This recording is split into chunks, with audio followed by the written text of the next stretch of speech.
Hi guys, we're just going to do a quick video today continuing the Learning Rwandan Sign Language series. We're going to be looking at the questions. So these are questions that usually begin with W. There are a couple of exceptions. We're going to look at how to say who, what, which, why, when, how and how much. So let's jump in. With who, we're going to take our index finger and circle it around our lips. So who.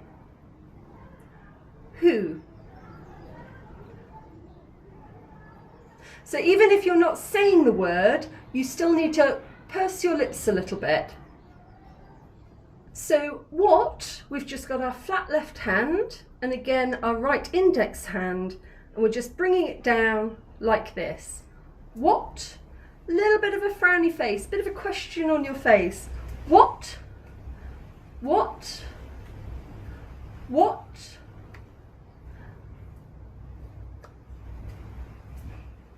Which, two thumbs, and they're going up and down like this alternately. So, which, which, which.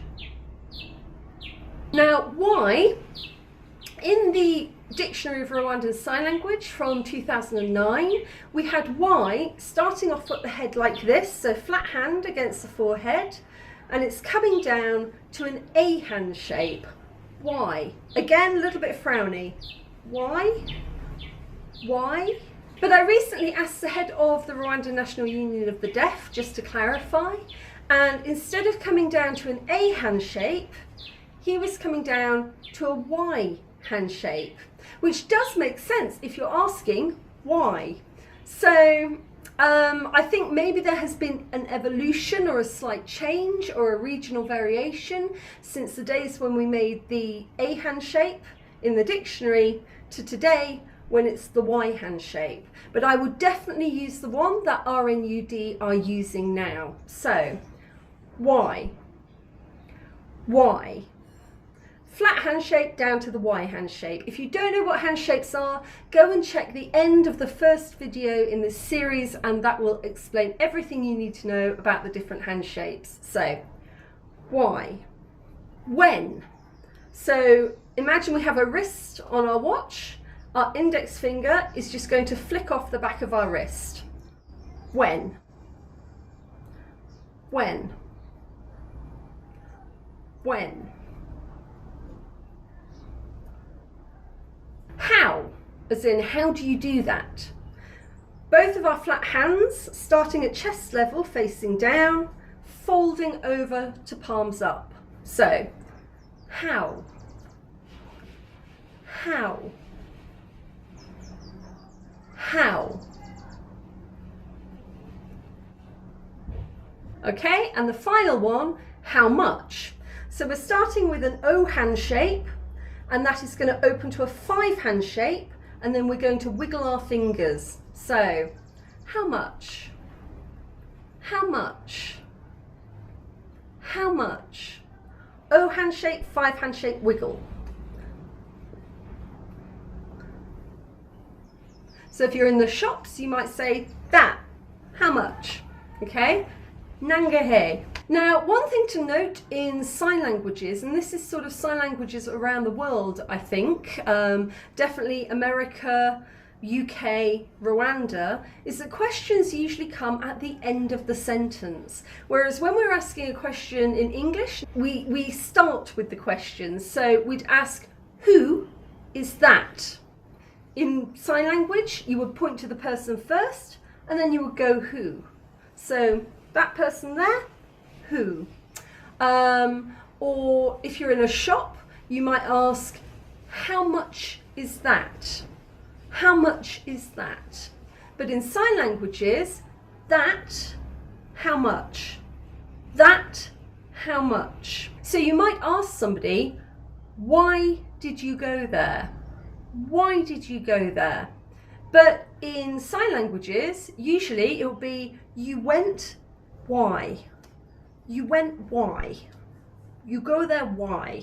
So it's a little bit of a switch around onto the way that we usually construct a sentence, but The reason is that sign languages are very, very visual languages, so you need context, and the context is in what you're looking at. Really, you need to establish what you're looking at before you make the comment about it or before you ask the question. So if you're in a shop and there's a handbag, you might say, how much is that handbag?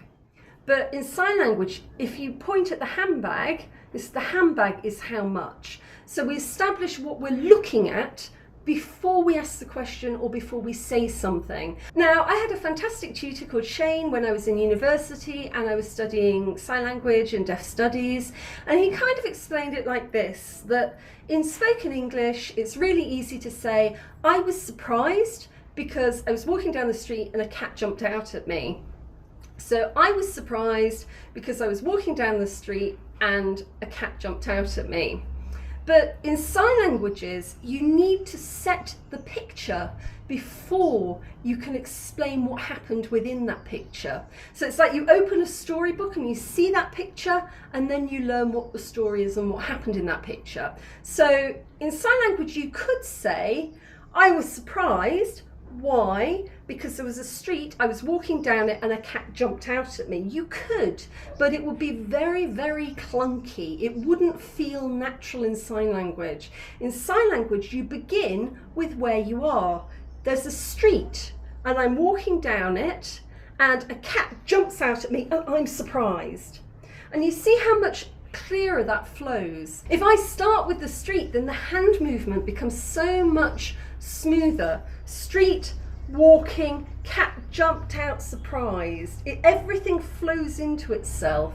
And that doesn't always work, but it usually works, is we begin with painting the scene. So that's just something to be aware of with sign languages, is usually the question comes at the end of the sentence, after you've set up the scene. So you paint the picture and then you ask your question or you make your comment about what it is that we're all seeing. So it's quite a contextual language in that way, a visually contextual language. So I hope that's been of some help. Go off and practice those questions and then we can learn how to use them a bit further down the line.